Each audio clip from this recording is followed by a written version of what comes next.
Okey.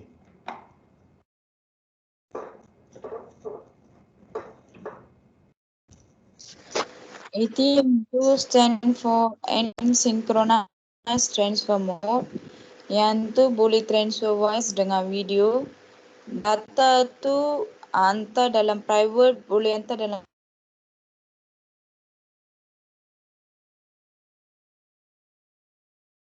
Okey. Teruskan. 53 bits. Bukan bit dia byte Bit dengan byte lain Bytes.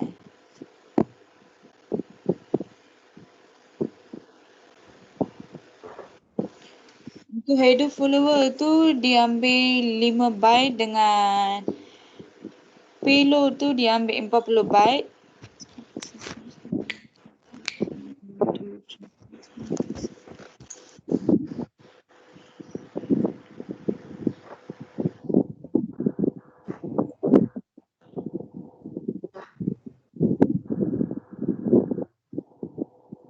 Okey, boleh.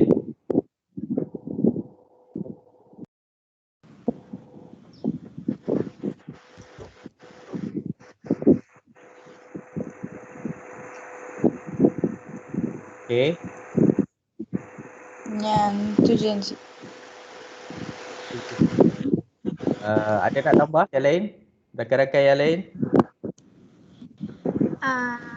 ATM ni dia jenis teknologi yang versatile, Encik. Okey. Kenapa versatile tu? Versatile tu tak silap saya dia apa Sebab mahal. dia boleh macam ni nak cakap.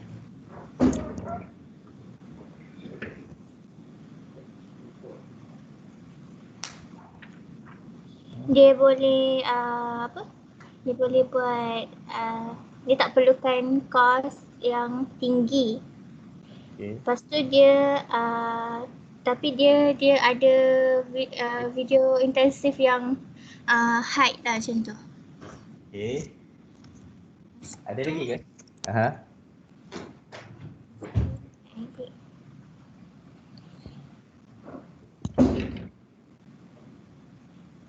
Ada tambahan lain?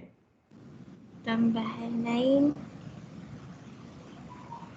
dia menggunakan variable packet size untuk data atau frame. Variable Dia- packet size. Okey. Dia punya core adalah dia punya core protocol dia digunakan over the synchronized optical network. Synchronous optical network. Okey. Itu je lah, Cik. Itu je Okey. Siapa? Seorang Ashif ada nak tambah? Dia ada dua apa tu? Attribute. Aha. Dia ada user attribute dengan network related attribute. Yang Okey. user attribute ni dia untuk dia ikut user nak data tu apa laju mana. Okey, maksudnya dia boleh custom lah. So kalau network related tu dia ikut yang define dah memang tetap ada. Okey. Gitu. Okey, itu je. Encik lagi satu. Aha. Walaupun dia punya dia nak transfer tu voice packet dia terlalu kecil, walaupun kecil macam mana pun Aha. dia akan encounter dalam full size data packet. Okey, full size data packet tu berapa kapasiti dia? Kapasiti dia saya tak sure. Maybe Dia- 53. 53 Okey, baik-baik. Okey. Okey, terima kasih pada kumpulan ATM Baik. ATM bukan automatic transfer machine dia asynchronous transfer mode, iaitu salah satu kaedah penghantaran data di dalam private one. Jadi saya harap semua pelajar boleh fahamlah apa yang tengah kita buat ataupun tengah dibincangkan sepanjang topik yang kedua ni. Kita tengah melihat apakah jenis private connection ataupun global connection yang boleh menghubungkan daripada satu point kepada point yang lain di dalam private one. Di dalam private one lah. Jadi antara contoh yang lain pada hari ini adalah ATM ataupun kita sebut sebagai asynchronous transfer mode. Jadi asynchronous transfer mode ni juga ni sebenarnya dah kewujudan dia dah lama lah. Tetapi kalau kita nak compare dengan frame relay, ATM ni boleh dikatakan teknologi yang baru lah selepas frame relay tadi. Jadi kalau kita ikutkan pada tahun-tahun yang sebelumnya, contohnya macam PSTN sebelum kewujudan ISDN, kita ada PSTN dan dial-up. Kebiasaannya kedua-dua teknologi PSTN dan dial-up tu hanya berupaya membawa satu atau dua jenis data sahaja. Tetapi untuk asynchronous transfer mode ni, dia berupaya untuk menghantar, transferring beberapa jenis data. Yang pertama adalah jenis video, web server adalah dalam bentuk data, voice over IP dalam bentuk voice lah, dan email juga dalam bentuk normal data lah. Baik, kalau kamu perasan pada rajah yang ada pada slide ni, kita ada 4 jenis data dan kesemua 4 ni transfer menggunakan satu network media yang sama. Itu kita dapat perhatikan bahawa ATM ni berupaya untuk transfer multiple type of data lah. Okey, baik. Jadi sebenarnya saya nak bezakan sikit ATM ni dengan apa tadi? Dengan ISDN. ISDN tadi menggunakan kaedah time division multiplex. Time division multiplex, manakala untuk ATM ni dia guna just multiplex saja.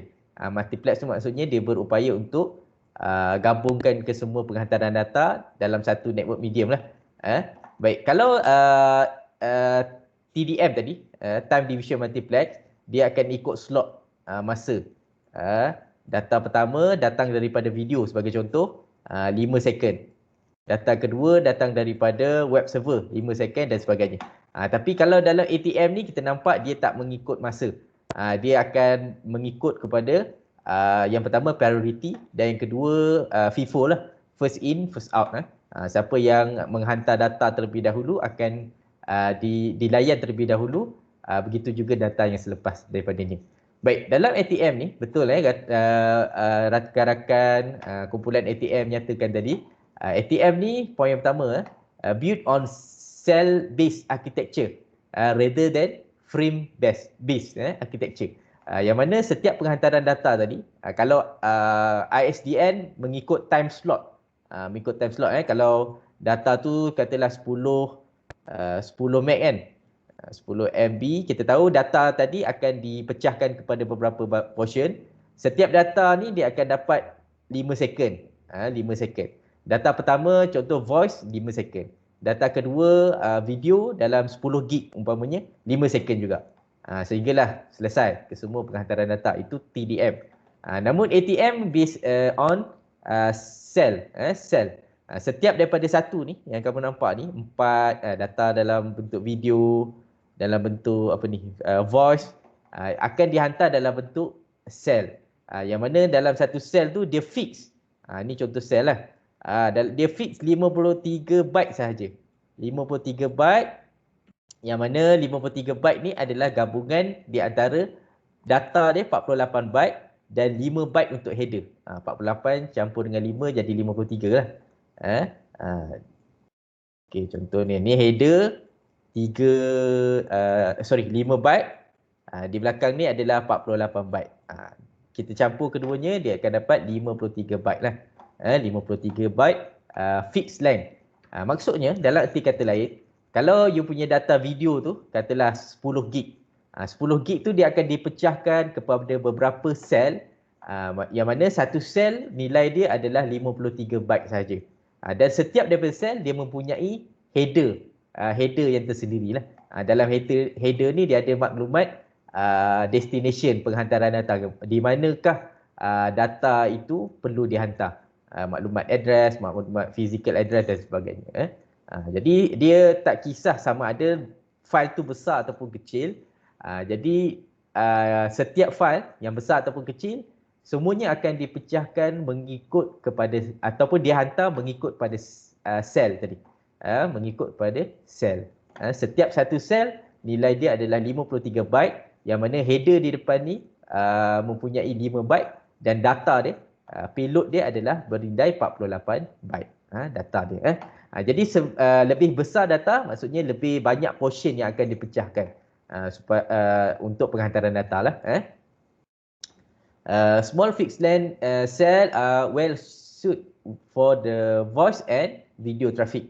Jadi penghantaran ni sesuai lah untuk penghantaran video dan voice. Baik.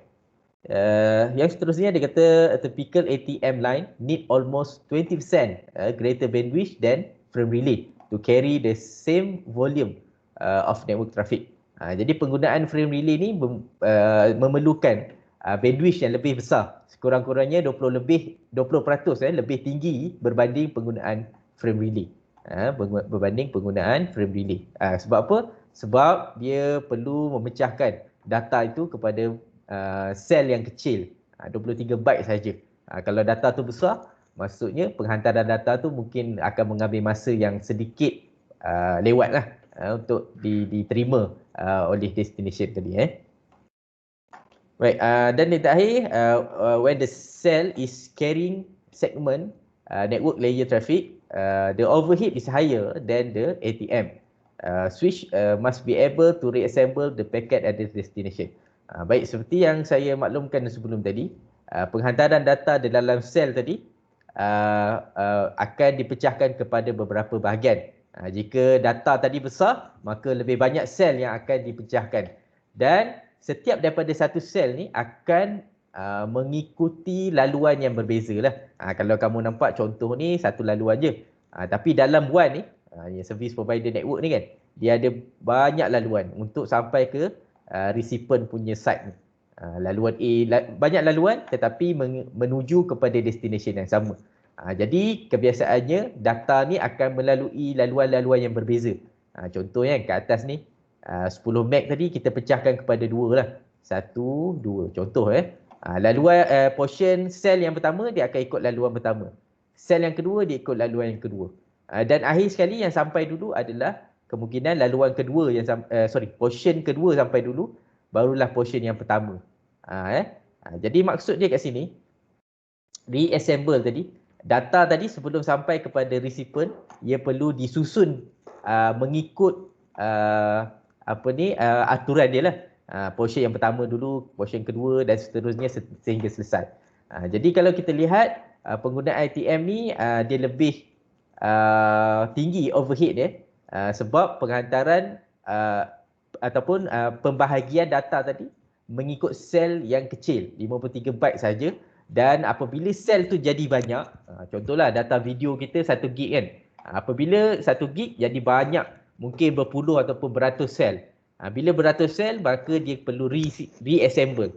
Jadi proses reassemble ni akan memerlukan bandwidth yang besar, seterusnya meningkatkan overhead terhadap ATM switch tadi. Sebab dia nak susun, dia nak rearrange balik data tersebut, reassemble balik data tersebut mengikut aturan yang betul.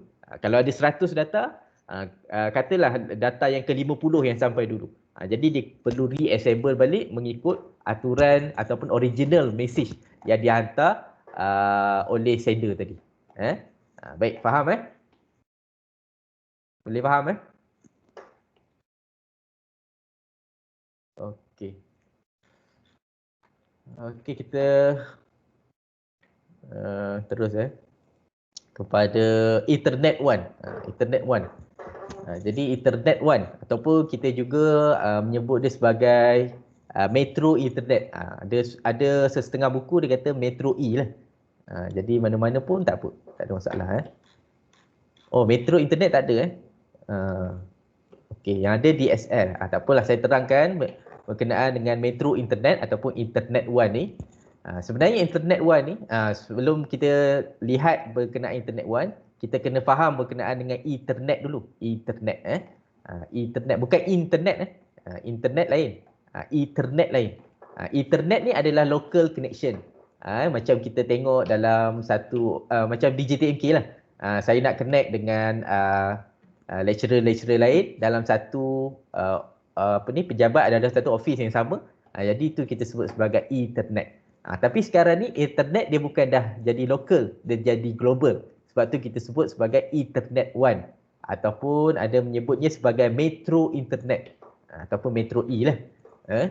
Jadi kenapa teknologi ni wujud? Kita tengok poin yang pertama, dia kata thanks to newer Ethernet standard using fiber optic cable, Internet is now reasonable one access option. Dia kata dengan teknologi network media yang ada pada hari ini, contohnya macam fiber optik lah, kita boleh connect directly di antara satu organisasi dengan organisasi yang lain menggunakan satu connection ataupun satu network media saja. Dia kata poin yang seterusnya, dia kata the original maximum cable length for internet is 1 km. Jadi kita tahu bahawa kabel untuk UTP ni maksimumnya adalah 1 km saja. 1 km. Selepas tu kita mungkin perlu gunakan device lain untuk generate balik signal daripada kabel tersebut. Sebab lepas 1 km dia akan drop lah dia punya performance dan sebagainya. Jadi dia kata dengan penggunaan fiber optic, maximum length is 5 km, 5 kilo using IEEE 10,000 base LX. Ini standard lah.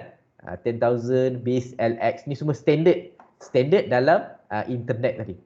Standard dalam fiber optic lah. Jadi sekarang ni kita ada kabel fiber optic yang boleh menjangkau 5 km minimum menggunakan standard IEEE 10,000 base LX. Ataupun kita ada yang paling maksimum 70 km using IEEE 1000 base ZX standard. Jadi kita dapat tahu dah melalui poin yang kedua ni, daripada satu organisasi ni kepada organisasi lain boleh connect secara direct menggunakan kabel fiber optik yang mana panjangnya antara 5 hingga 70 km lah. Kalau dulu mungkin distance dia hanya 1 kilo saja untuk penggunaan UTP sebagai contoh.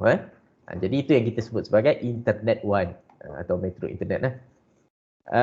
Poin seterusnya, service provider now offer Internet 1 service using fiber optic cabling which provides several benefit, which is the first is reduce expenses and administration, easy integration with existing network, dan yang seterusnya adalah enhance business productivity. Jadi kita dapat menggunakan Internet 1 dengan lebih mudah lah. Macam kita guna LAN juga, tapi kita boleh connect dalam jarak yang jauh. Jadi Internet 1 commonly being used to replace frame relay and ATM1 link. Jadi sekarang ni kebanyakan menggunakan Internet 1 untuk replace frame relay dan ATM1. Kalau kita guna Internet 1 ni, kita memerlukan kabel yang mampu menampung penghantaran data dalam jarak yang jauh, seperti contoh fiber optik lah. Dan di samping tu kita berupaya mengurangkan penggunaan device. Sebab penggunaan frame relay dan ATM1 ni kebanyakannya memerlukan network device yang lebih banyak untuk memproses data dan sebagainya.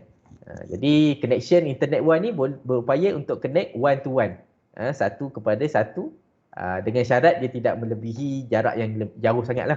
Lebih kurang dalam 75 hingga 70 kilo tu kita masih mampu untuk berhubung.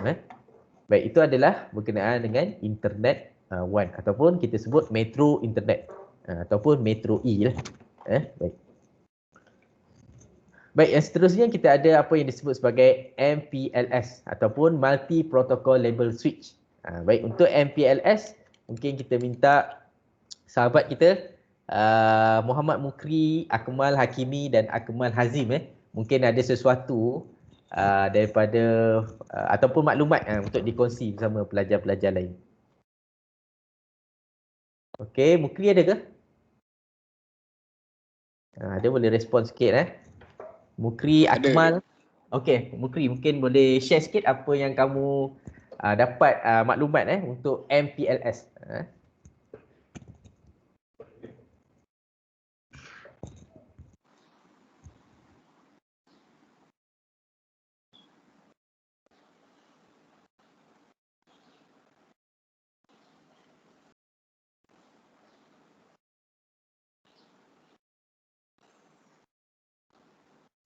Okey, Mukri. Sekejap Okey. Ataupun mungkin ada kawan-kawan yang nak share video ke, ada jumpa video berkenaan MPLS ataupun teknologi-teknologi lain, mungkin boleh maklumkan kepada saya.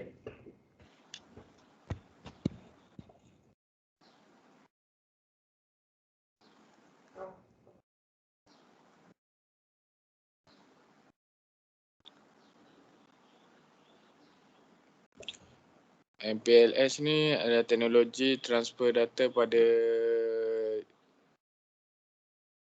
pada network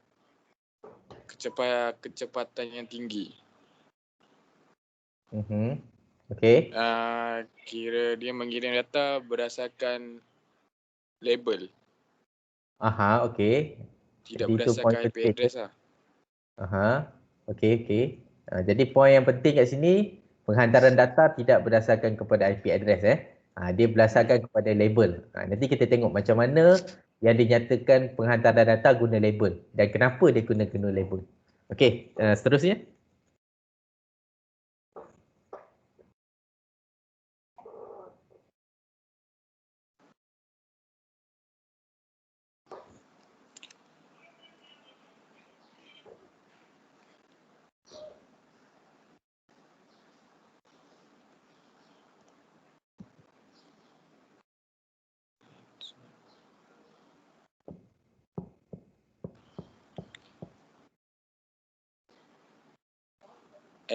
MPLS ni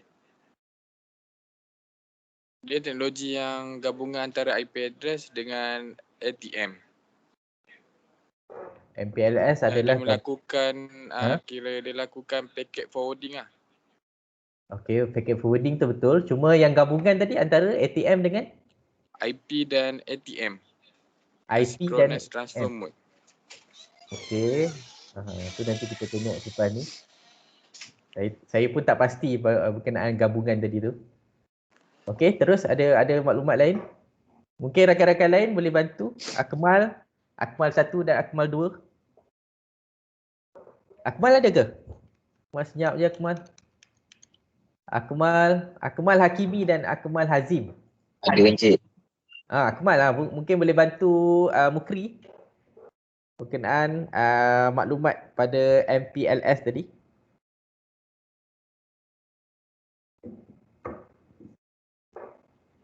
Ada maklumat lain ke Akmal?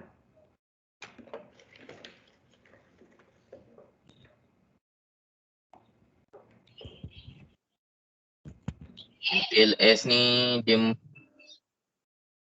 membolehkan data paket ni diteruskan pada layer 2. Layer 2? Level switching. Okey, level switching betul lah dia berlaku daripada dari open system interconnection. Apa yang agaknya dimaksudkan dengan open system tu? Boleh Akmal jelaskan tak? Ini Akmal Hakimi ke Akmal Hazim? Akmal Hakimi. Akmal Hakimi okey. Akmal Hazim ada ke? Akmal Hazim? Akmal Hazim ada? Akmal Hazim boleh respon sikit?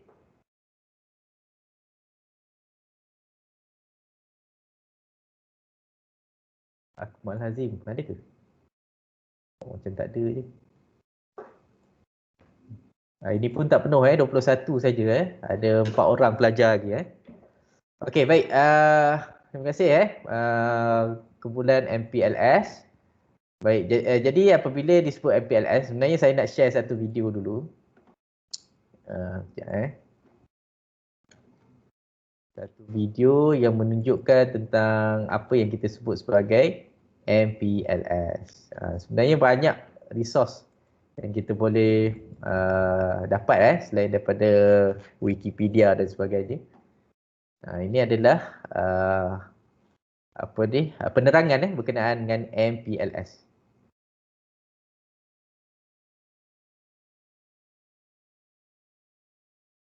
Mungkin dengar tak voice dia? Ke nampak video je? Video je.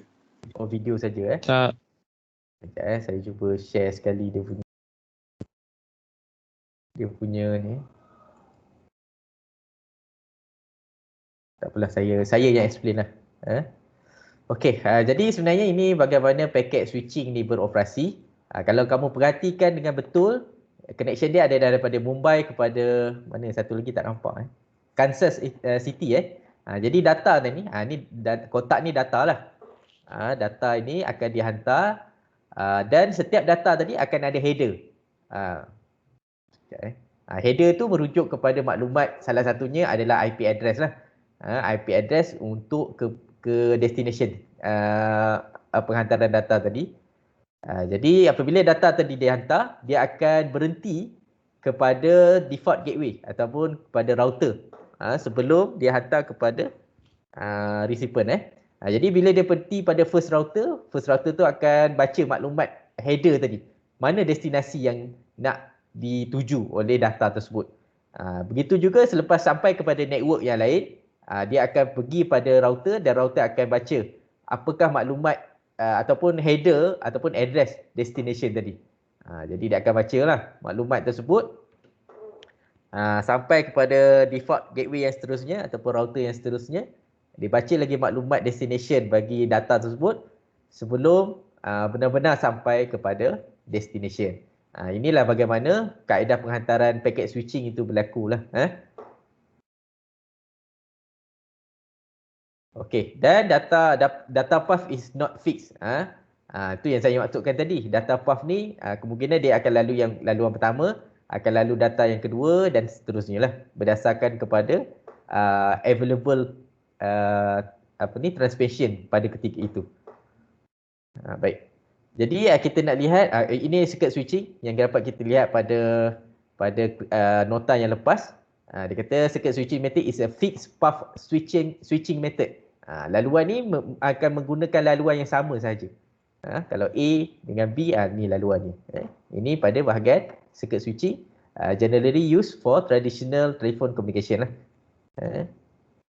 Reliable ataupun kita panggil trusted lah, tetapi cost dia agak tinggi.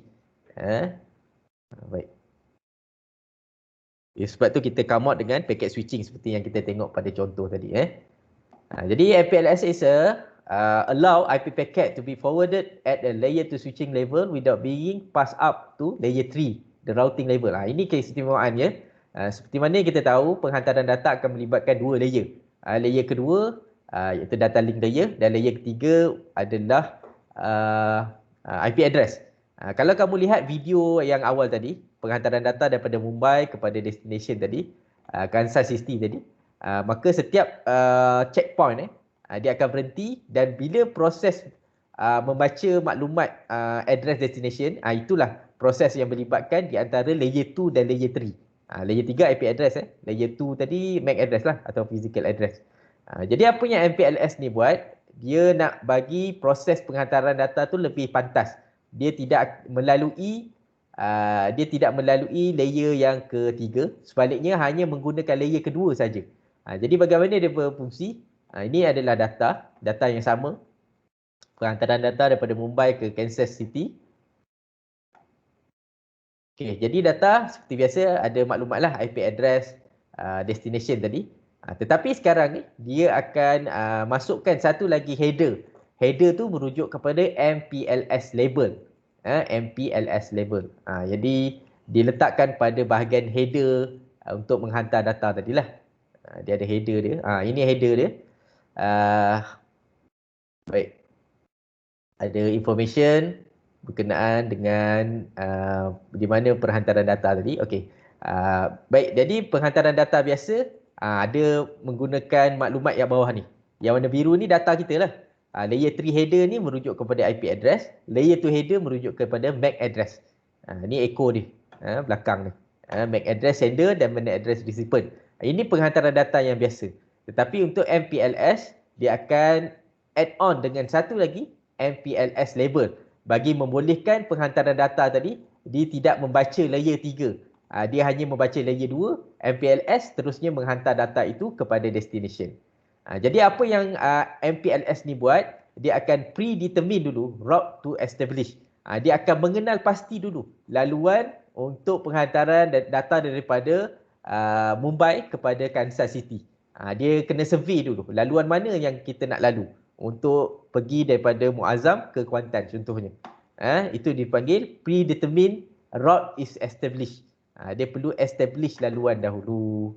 Jadi bila dah tahu laluan di mana, before the start IP packet, jadi penghantaran data tadi dia tidak akan berhenti pada setiap default gateway ataupun setiap router kerana dia hanya melihat kepada maklumat layer 2 sahaja. Layer 2 tadi apa? Yang pertama adalah physical address dan yang kedua adalah MPLS ataupun label bagi MPLS tadi. Label tu kita boleh set up lah dalam bentuk number dalam bentuk number. Nanti kita akan lihat contoh-contoh yang berikutnya. Jadi apa yang akan berlaku pada MPLS, data tadi akan dihantar secara terus mengikut kepada laluan yang telah di predetermine tadi. Laluan yang telah di-establish tadi. Jadi dia tidak perlu berhenti pada semua lokasi network. Network satu dia tak perlulah tanya nak pergi mana.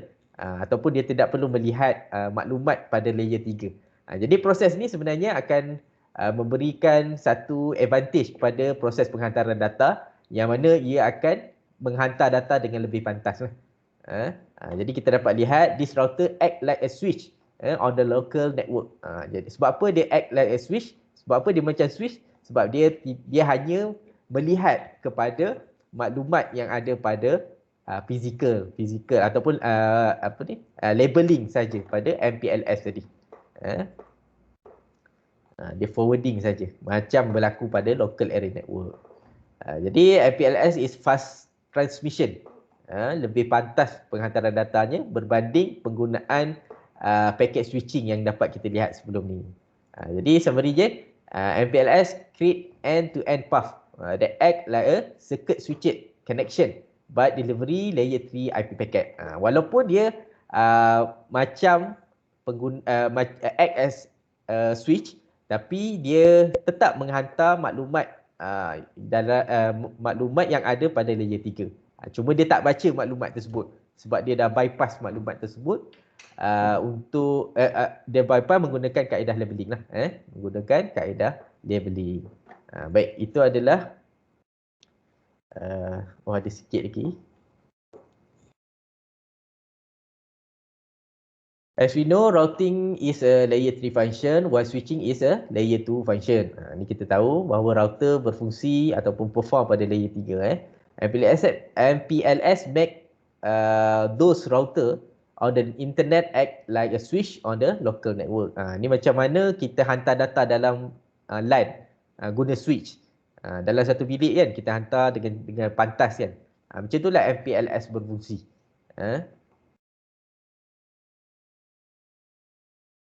Dan seterusnya, that's why MPLS is also called 2.5 layer protocol. Sebab apa 2.5?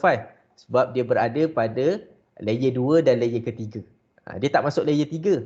Tapi dia pada layer kedua dan layer ketiga, di antaranya dia menggelarkan MPLS sebagai protokol pada layer 2.5 lah. 2.5. Baik, itu adalah yang kita sebut sebagai MPLS tadi. Sebentar. Okey, faham tak? Faham tak macam mana MPLS ni berfungsi? Faham je. Faham Okey, sekejap Okey, begitulah bagaimana MPLS ataupun kumpulan MPLS tadi maklumkan pada kita yang dia menghantar maklumat berdasarkan kepada label dan bukannya berdasarkan kepada maklumat layer 3 ataupun layer untuk IP address lah. Sebab apa? Sebab penghantaran data adalah berdasarkan kepada labeling. Labeling tu nanti kita akan lihat dia berdasarkan pada number lah. Contohlah saya daripada router ni kan, CE ni kan. Saya nak hantar kepada router CE yang kedua ni. Jadi apa yang saya setkan pada router ni, pada MPLS ni, mungkin kita set kat sini laluan dia adalah, destination dia adalah 102. Jadi bila 102, kita akan configure lah pada CE ni, router ni dia akan mapping kan di antara IP address dengan kita punya ni IP address kan, contoh 1.1.1.1 dengan kita punya labeling. Jadi penghantaran data dia tak rujuk kepada IP address, dia hanya rujuk kepada labeling saja. Jadi sebab tu dia lalu ikut laluan yang telah di predetermine tadi sebelum penghantaran data. Jadi ini adalah IP address layer 3 dan ini contoh label pada yang beroperasi pada layer yang kedua. Baik, MPLS also support wide range technology such as a T carrier, E carrier, carrier internet, ATM, frame relay, DSL and so on. Baik, itu adalah berkenaan dengan MPLS ataupun teknologi lain untuk private WAN infrastructure. Seterusnya kita ada dua lagi kumpulan, DSL dengan VPN. VSAT tak ada Jadi VSAT ni juga adalah dalam teknologi private WAN. Cuma apa yang kita nampak kat sini dia menggunakan satelit untuk menghubungkan di antara satu organisasi dengan branch organisasi yang lain. Jadi jaraknya adalah pada jarak 35,760 kilometer. Kilometer jarak di antara parabola A dengan satelit, begitu juga dengan satelit bersama dengan parabola B lah. Jadi ini sebenarnya kita dapat lihat apabila sesetengah kawasan tersebut tidak mempunyai infrastruktur yang mencukupi. Jadi sebagai contoh di kawasan-kawasan pendalaman di kawasan-kawasan pendalaman yang mana dia tidak ada infra yang cukup untuk membekalkan connection jenis high speed menggunakan fiber optik sebagai contoh. Jadi option yang kita ada adalah menggunakan kaedah VSAT. VSAT lah. Sebagai poin yang pertama dia kata all private WAN technology discussed so far use either copper or fiber optic media. What if organization need connectivity in a remote location where there are no service provider that offer one service? Macam mana kalau di setengah kawasan tersebut memerlukan connectivity tetapi tak ada ISP pun dekat situ. Tak menawarkan sebarang internet pada kawasan tersebut. Jadi sebab tu mereka menggunakan VSAT ataupun kita sebut sebagai very small aperture terminal ataupun VSAT lah. Using one satellite communication which is another solution in private WAN lah. Okay, VSAT is a small satellite dish used to create a private WAN that provide connectivity to the remote location. Sebenarnya kalau saya pernah kerja dulu di kawasan di sekolah pendalaman. Jadi biasanya memang di sekolah tersebut dia ada satu lokasi, kebiasaannya berhampiran dengan makmal komputer lah.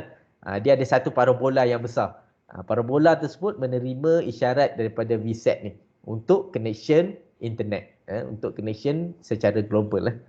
Sebab secara fizikalnya kat situ kawasan tersebut tidak mempunyai talian telefon. Bila tak ada talian telefon, sukarlah untuk mendapatkan connection internet yang ataupun connection network yang baiklah. Tak ada telefon, seterusnya memang tak ada fiber optik, DSL semua tak ada lah. Baik. Okey, seterusnya kita ada DSL. ataupun digital subscriber line. Jadi mungkin kita boleh minta rakan kita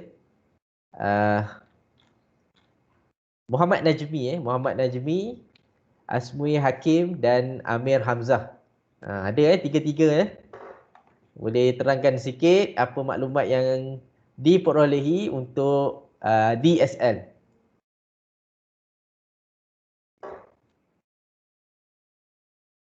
Ada.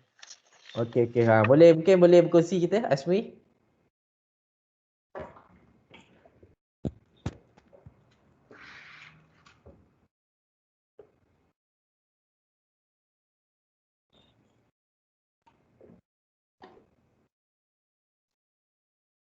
Okey. Okey. DSL, Digital Subscriber Line. Okey. Dia guna telefon network. So dia lalu ikut cabling yang biasa. Okey. Dia high speed bandwidth. Yang tadi. Available. Tidak. Ada. Ayo. Okey, aku yang saya. Dia guna yang telefon network yang sedia ada. Okey. Lepas tu dia terbagi pada dua, simetri, DSL. So download speed dia lagi laju daripada upload speed. Betul. So kalau asymmetrical, dia sama download dengan upload. Okey, betul. Asymmetry, terbalik. Asymmetric. Asymmetric Symmetric. Simetri sama. Download dengan upload sama speed. Okey. Symmetrical Kalau download lebih tinggi daripada upload lah Okey. Okey, ada lagi? Ada lagi maklumat? Not available everywhere. Apa maksud not available tu? Depend pada apa? Ada kabel baru boleh. Ada kabel baru boleh call. Tak ada, tak boleh. Okey.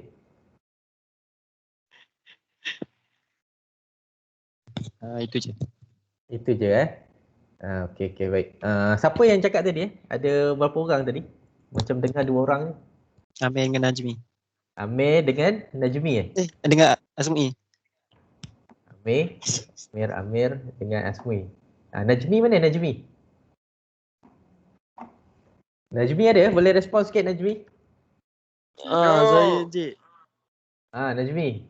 Ada maklumat yang nak kongsi dengan rakan-rakan?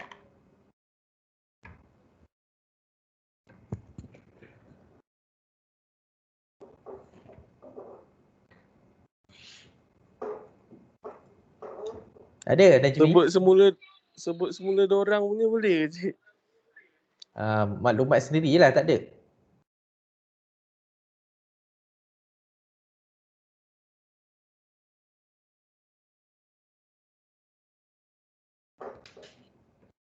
Okey, macam mana Najmi? Okey.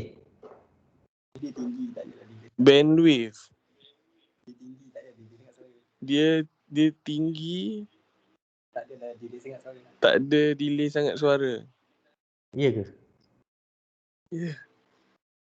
Okey. Tak berapa Tanya tepat Amir sangat gitu.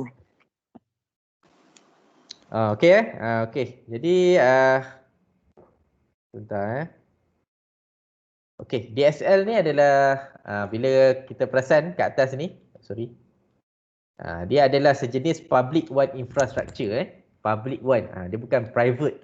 Dia adalah sejenis public teknologi yang berada dalam public one Baik, yang pertama apabila disebut sebagai DSL, kita kena tahu maksudnya adalah digital subscriber line. Digital subscriber line yang mana ia menggunakan teknologi twisted pair telefon. Jadi connection telefon tadi akan dihubungkan dengan connection line internet yang mana kedua-duanya akan dihubungkan kepada DSL modem DSL modem untuk menerima yang pertama adalah isyarat daripada voice dan video lah. Isyarat voice dan normal data, tiga data tersebut. Jadi contoh penggunaan DSL yang masih kita gunakan pada hari ini, contohnya TM Streamic. TM Streamic menggunakan teknologi DSL tadi. Kalau siapa yang pakai lagi TM Streamic kat rumah, jadi dia menggunakan teknologi DSL lah. Kalau kamu perasan di belakang modem tadi, dia akan ada dua connection. Yang pertama adalah connection khusus untuk telefon line dan yang kedua adalah connection untuk internet lah. Internet. Baik. Jadi seterusnya penggunaan DSL ni masih lagi menggunakan kaedah multiplex. Bila multiplex tu dia akan berupaya menghantar ketiga-tiga jenis data secara serentak lah. Okey, baik. Ada rakan kamu nyatakan tadi, DSL ni terbagi kepada dua. Yang pertama adalah yang disebut sebagai ADSL ataupun nama dia Asynchronous Digital Subscriber Line, dan yang kedua adalah SDSL, Synchronous Digital Subscriber Line. Bezanya ADSL ni untuk home user ataupun small network lah. Kadar upload dia adalah lebih rendah. Upload dia rendah. Manakala kadar untuk download, rate untuk download adalah tinggi. Manakala SDSL, upload dan download kedua-duanya adalah sama banyak lah. Kadang-kala kita dapat lihat juga untuk SDSL ni, rate ataupun bandwidth untuk upload adalah melebihi untuk download. Okey, macam mana kita nak tahu upload dan download? Pada kita punya ni, sekejap saya cuba share screen sekejap.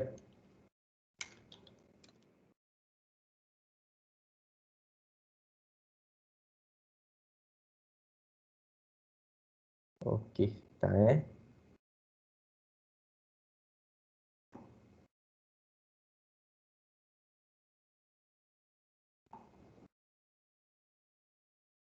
Okey, jadi kita menggunakan speed test lah. Speed test untuk mengetahui kadar untuk upload dan download untuk setengah rangkaian tersebut. Ni rangkaian ataupun network yang berada di PMS lah. Jadi kita tengok dia punya upload dan download banyak mana.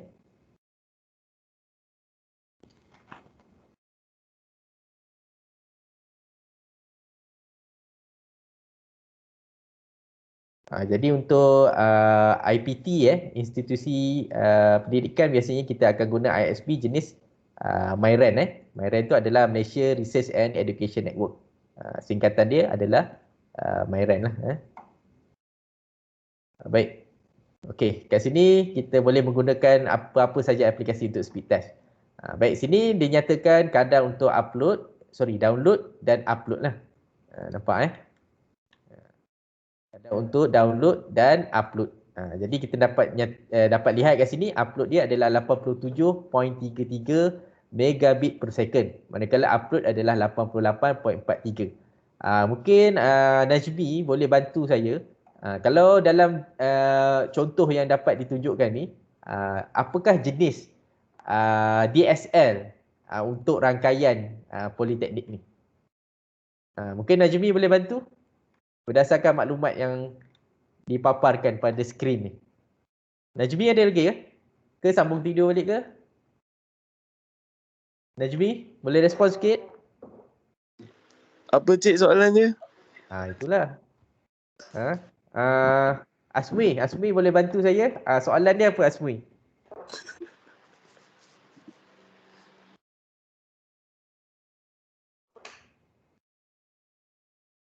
Kumpulan DSL. Asmi, boleh bantu saya? Ada ke Asmi? Asmi Hakim. Asmi Hakim? Ada. Ada? Ada. Okey. Agaknya soalan saya tadi apa? Soalan. Bukan jawapan soalan. Soalannya apa?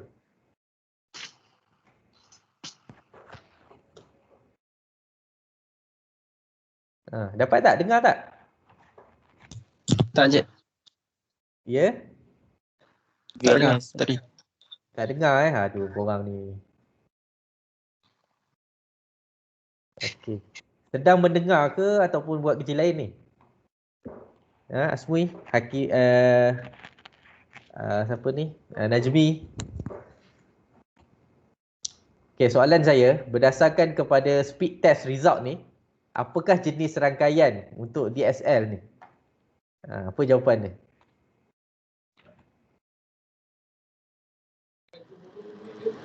SDSL. Symmetrical. Ya, tak dengar lah, boleh ulang semula.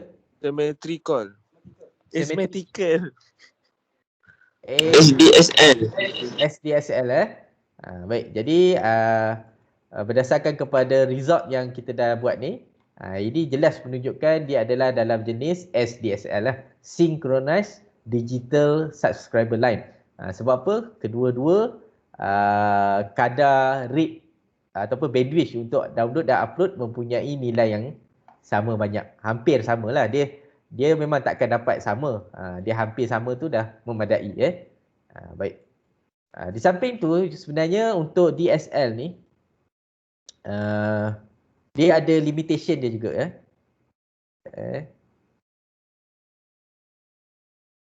Okey, sekejap saya share semula.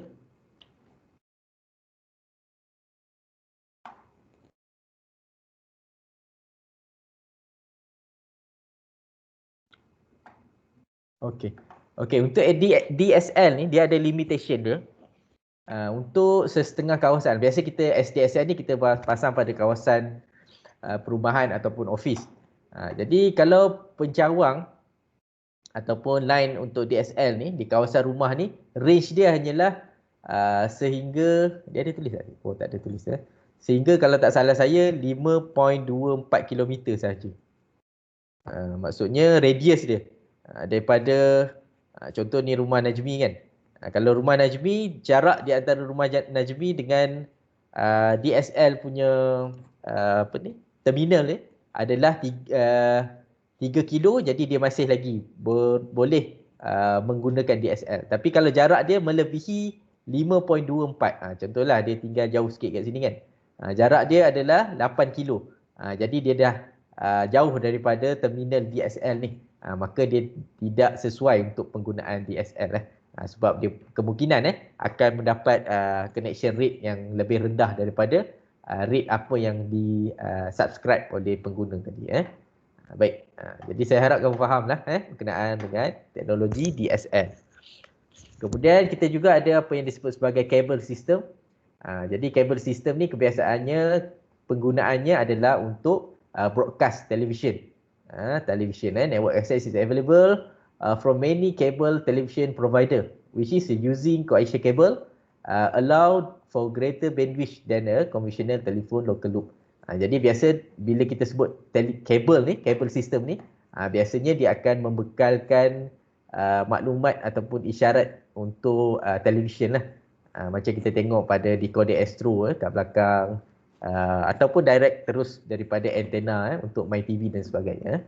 Jadi menggunakan kabel telefon ataupun kabel sistem. Baik. Kabel modem provide an always on connection and simple installation. Maksud always on ni, jika kita tak perlukan maklumat tersebut, maklumat tersebut tetap dihantar kepada pengguna. Macam kat televisyen lah. Televisyen ataupun pada TV, siaran TV, kita tak perlu pun tengok TV, tapi dia tetap hantar maklumat tersebut sepanjang masa. Itu maksud dia always on. Always on. Antara lainnya dia kata a subscriber connect a computer or LAN router to the cable modem, which translate the digital signal into the broadband frequency used for transmitting on the cable television network. Jadi kat sini sebenarnya dia menggunakan beberapa device, antaranya adalah kabel modem. Kabel modem yang mana kabel modem ni digunakan untuk convert ataupun translate digital signal kepada broadband frequency. Sebab apa broadband frequency? Sebab penghantaran isyarat televisyen ini biasanya adalah daripada satelit. Daripada satelit kan, biasanya siaran Astro dia ada satelit khusus dia.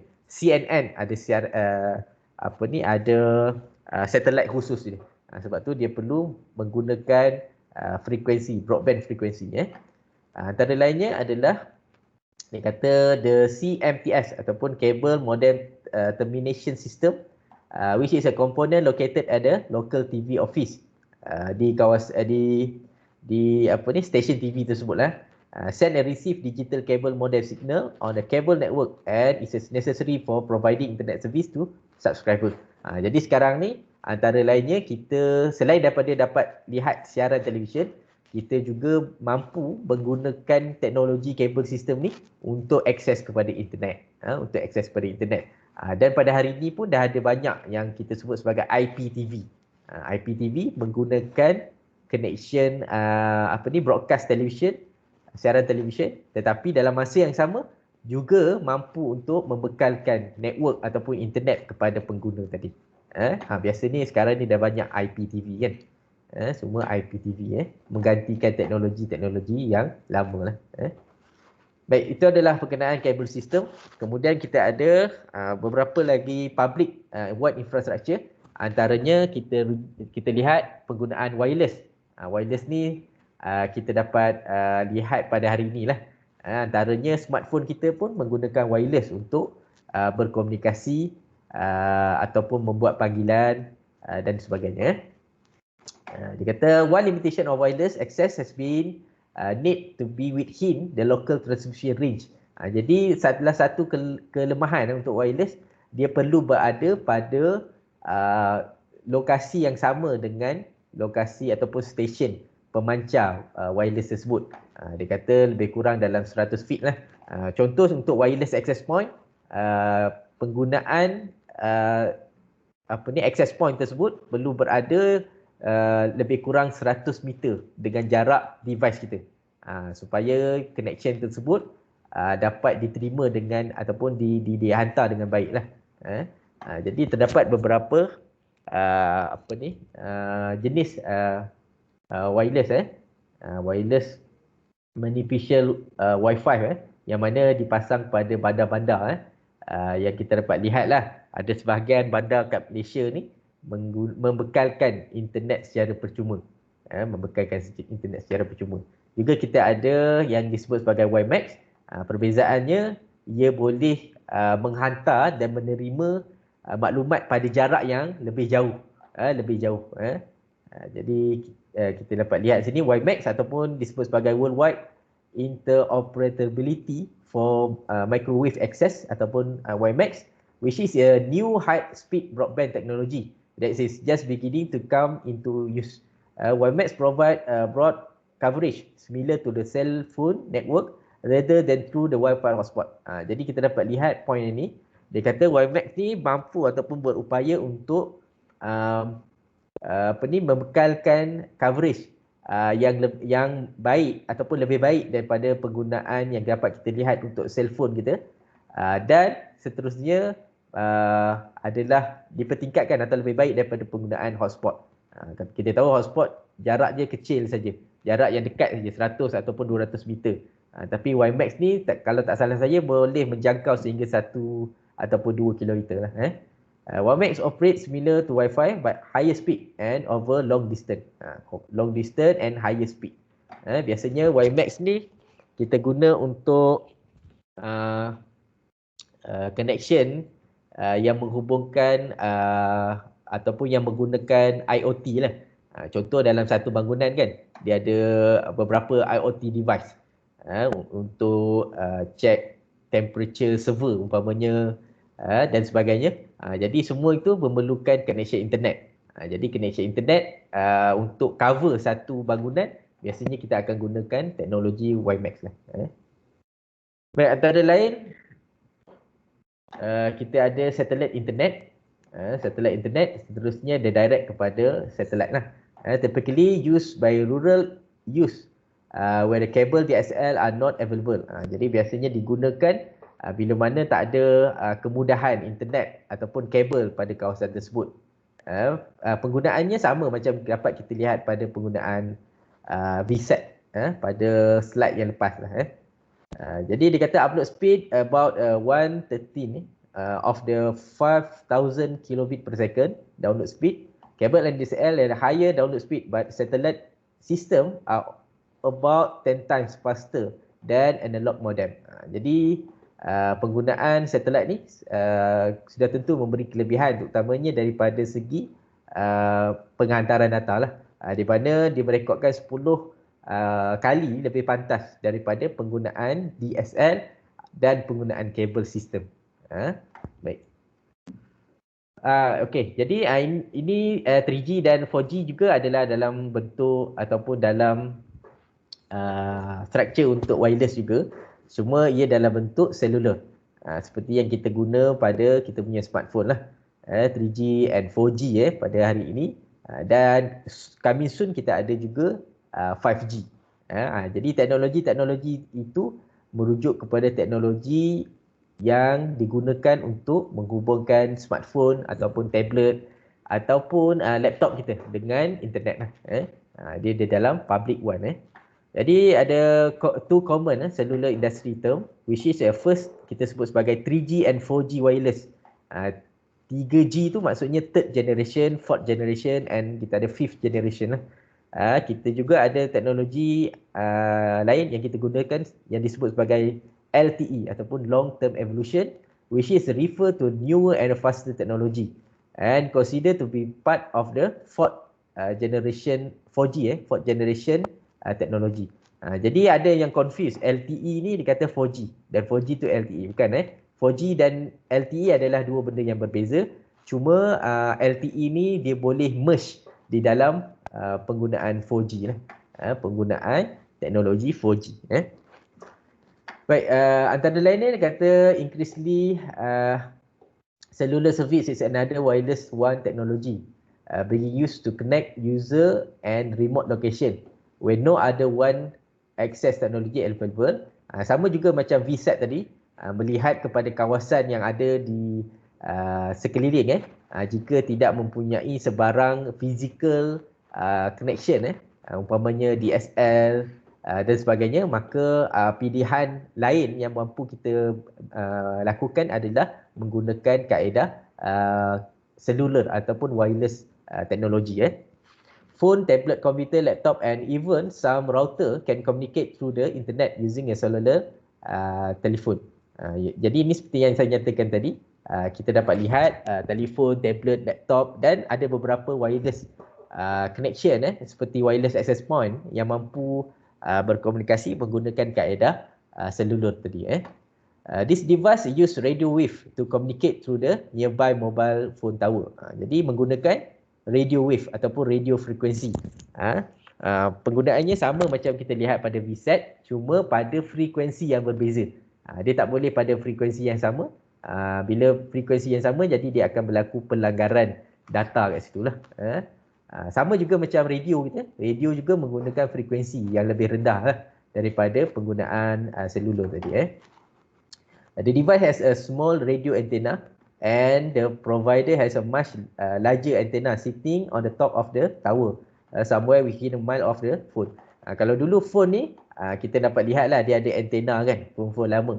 Antenna ni bertujuan untuk berkomunikasi dengan satu lagi antenna yang ada pada tower ataupun menara untuk selular tersebut lah.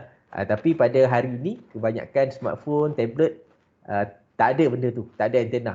Sebaliknya telah ditukar secara built-in di dalam smartphone ataupun tablet tersebut lah. Baik. Dan yang terakhir kita ada apa yang kita sebut sebagai VPN. VPN, jadi kita ada kumpulan terakhir mungkin untuk maklumkan kepada kita. Mirza, Faris Aiman, Ainul Mawardah dan Nurul Atikah Muhammad Razi.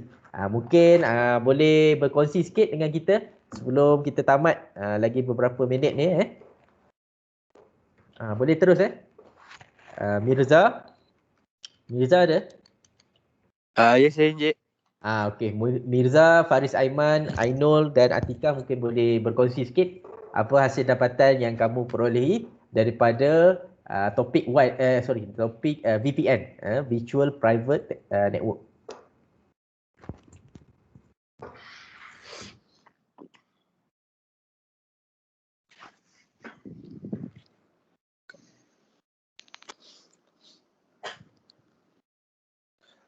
VPN ni create a secure connection to other network over the internet.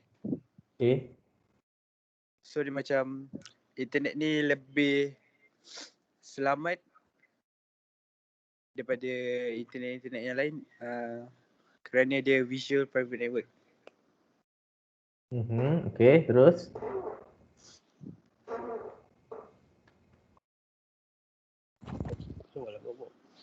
Okay, ada maklumat tambahan daripada rakan-rakan yang lain?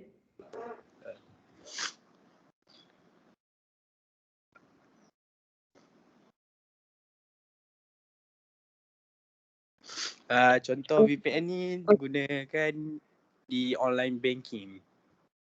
VPN guna untuk online banking, okay. Okay. VPN ni digunakan di online banking untuk menjaga keselamatan informasi kita ketika menggunakan online banking. Okay, satu contoh untuk penggunaan VPN. Okay, ada maklumat lain?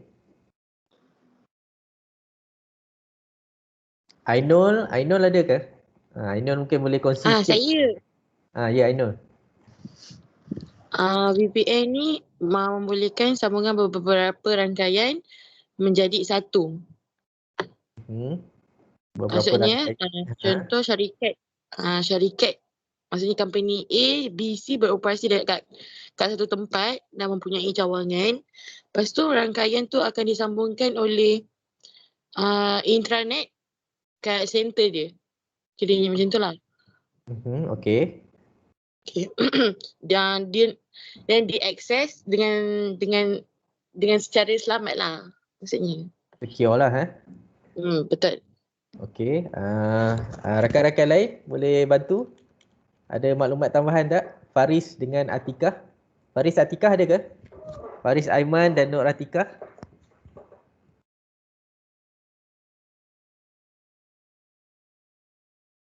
Faris ada ke? Faris Aiman. Ya saya. Faris, ada maklumat tambahan? Satu lagi VPN ni dia boleh guna macam contoh guna untuk Netflix kan. Kita search, kita swipe kita punya VPN ni ke US contohnya gitu untuk kita tengok Netflix yang version US-nya. Okey, itu contoh lain untuk penggunaan VPN. Okey, ada maklumat lain? Atikah mungkin boleh bantu? Atikah ada? Ada Encik, kejap. Ya, cepat.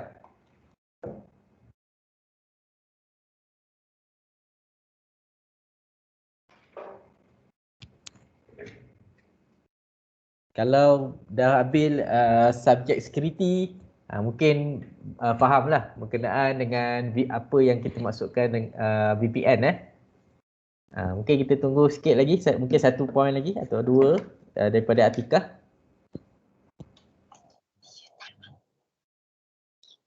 Selain tu kan saya nak tambah lagi Encik, boleh tak yang VPN tu?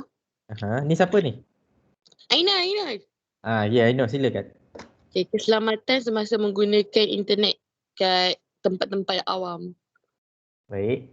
Okay, gunaan VPN ni dia untuk mengelakkan daripada kita punya identity ni, maksudnya data kita dicuri.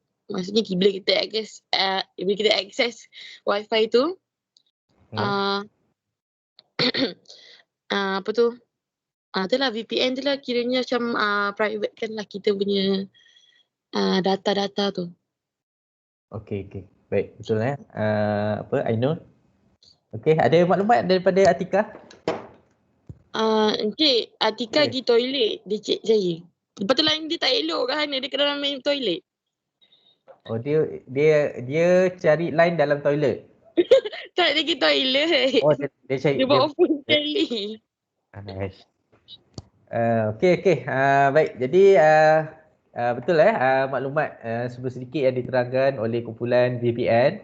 Jadi sebelum kita nak terang pada VPN, kita kena tahu bahawa internet ni adalah dalam bentuk public. Jadi bila public, sudah tentu kita berkongsi infrastruktur dengan ataupun berkongsi laluan dengan pengguna lain lah. Pengguna A, contoh pengguna A ni dan pengguna B menggunakan laluan yang sama, iaitu ISP A kepada ISP C untuk menghantar data lah sebagai contoh. Mungkin ada 2 ataupun 10 ataupun 100 orang menggunakan laluan yang sama. Jadi bila berkongsi laluan, jadi apabila contoh ada attacker yang cuba untuk attack connection di antara A dengan B tadi, maka mungkin dia akan dapatlah maklumat apa yang kita nak hantar daripada source ni kepada destination. Jadi sebab itu VPN ni digunakan pada public one infrastructure. VPN tidak digunakan pada private. Sebab private tu dah memang secure dah. Yang tak securenya public sebab kita kongsi dengan individu ataupun user lain di dalam satu struktur internet yang sama. Jadi VPN ni dia nak membolehkan user ni menghantar data dalam keadaan yang selamat. Apa yang dimaksud selamat tadi ataupun secure tadi? Jadi penghantaran data kita sepanjang contoh ni kan router 1 sampai router 2 ni akan di-encryptkan.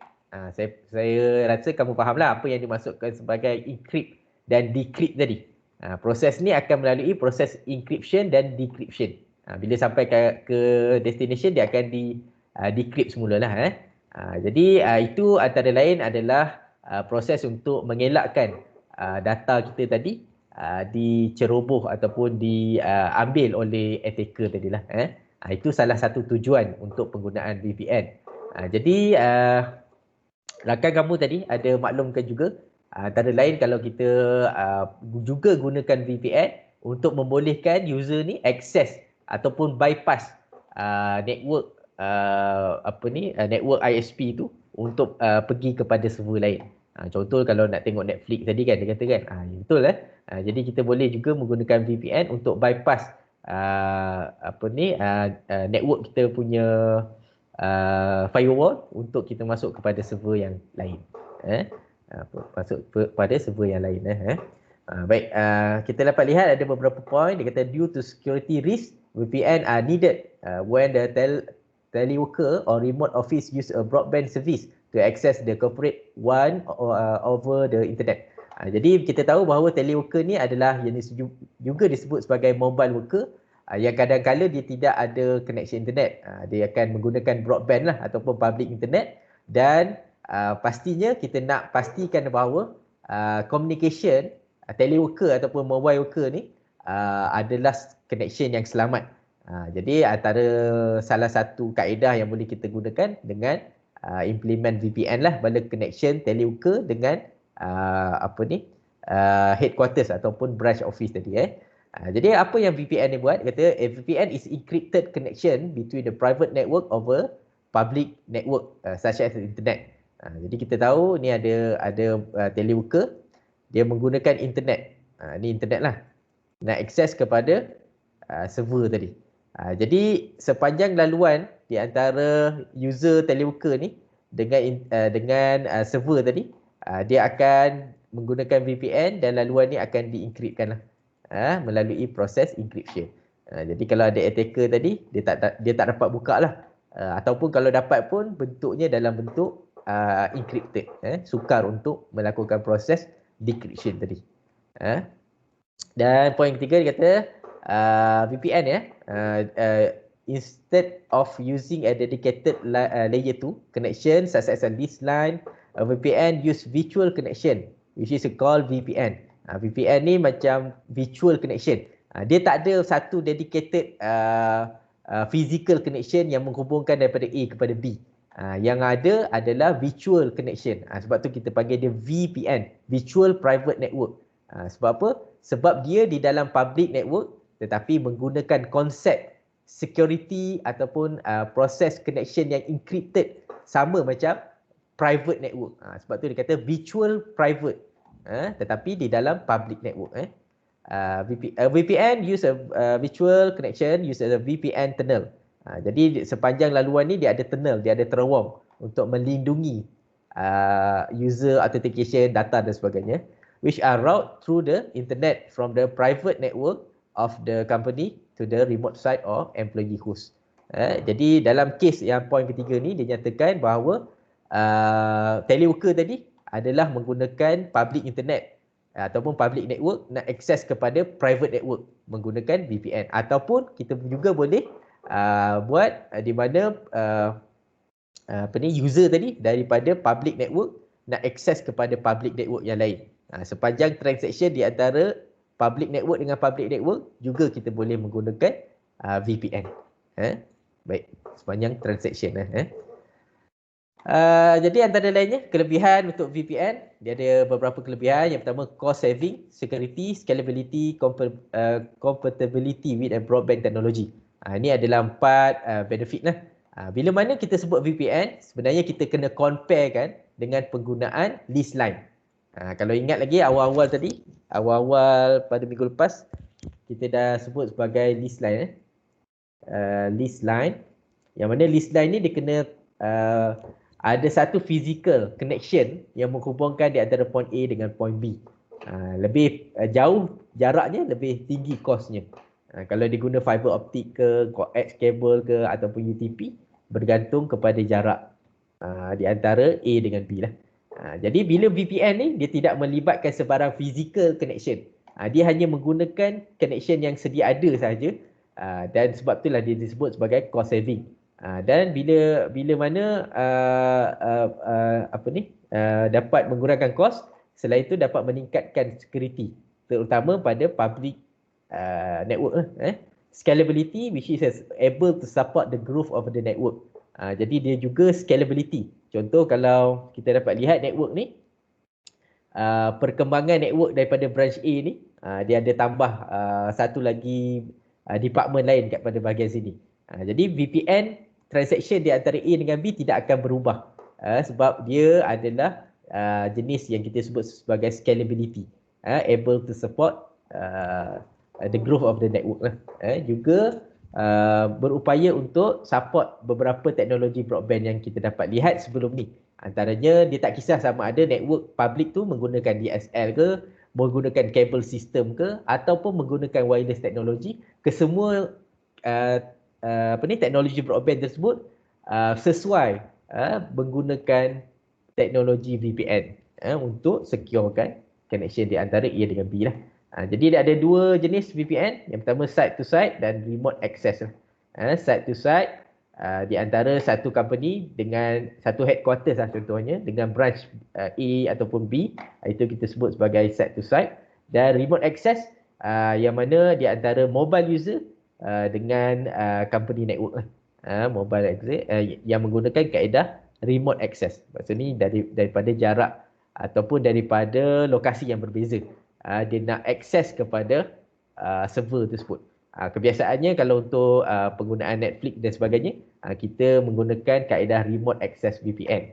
Site to site ni adalah menghubungkan satu organisasi dengan organisasi yang lain, ataupun headquarters dengan cawangan ataupun branch yang lain lah. Okey, itu saja untuk hari ini. Jadi saya tambah sikit lagi. Sebenarnya dah terlajak lah. Okey, saya tambah sikit lagi dalam 2 minit lagi. Sebenarnya apa yang kita belajar hari ini adalah merujuk kepada bagaimana kita nak membuat pilihan kepada rangkaian WAN yang sesuai untuk organisasi kita. Rangkaian WAN yang sesuai untuk organisasi. Jadi kita dah kenal pasti dah apakah jenis private WAN connection, dan kita juga dah kenal pasti apakah jenis public WAN connection. Jadi kedua-duanya mempunyai kelebihan dan juga mempunyai kekurangan.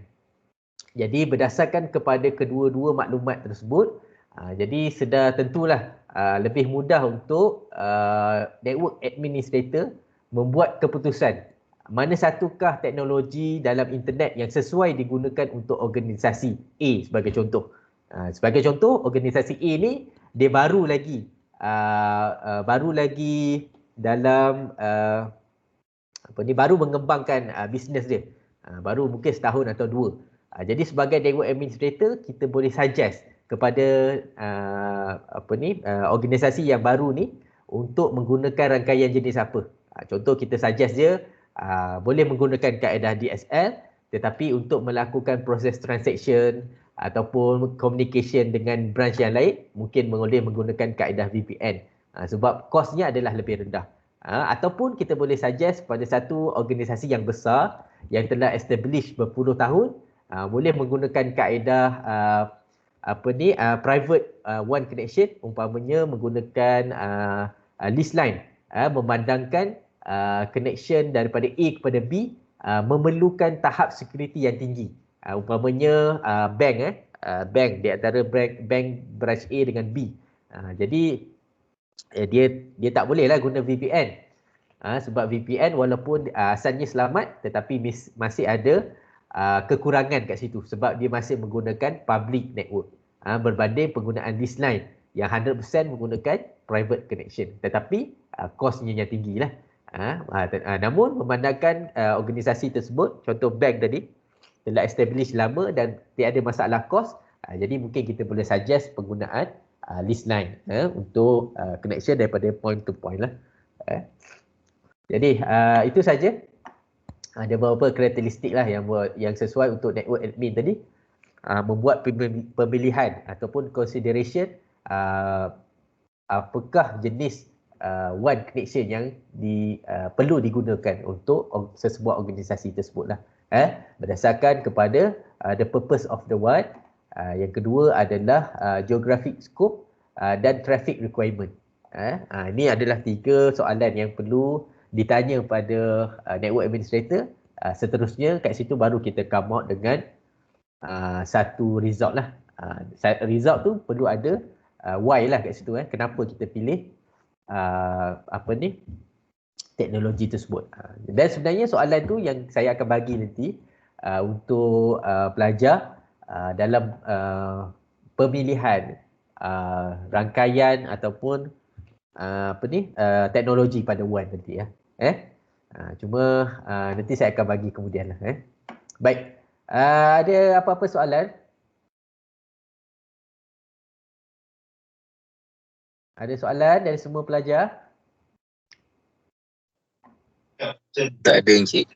Tak ada Okey. Jadi saya harap semua pelajar faham tentang apa yang kita belajar pada hari ini. Jadi kalau ada masalah boleh lihat balik semula pada video ni. Jadi boleh ulang 2-3 kali supaya fahamlah apa yang kita dah discuss pada hari ini. Itulah kelebihan untuk belajar secara online. Dapat lihat atau review balik apa yang kita dah belajar beberapa kali. Jadi sampai situ saja. InsyaAllah kita akan jumpa lagi pada kelas hari Jumaat nantilah. Jadi hari Jumaat. Terima kasih pada contribution pada semua pelajar untuk hari ini. Itu saja. Assalamualaikum dan terima kasih. Assalamualaikum.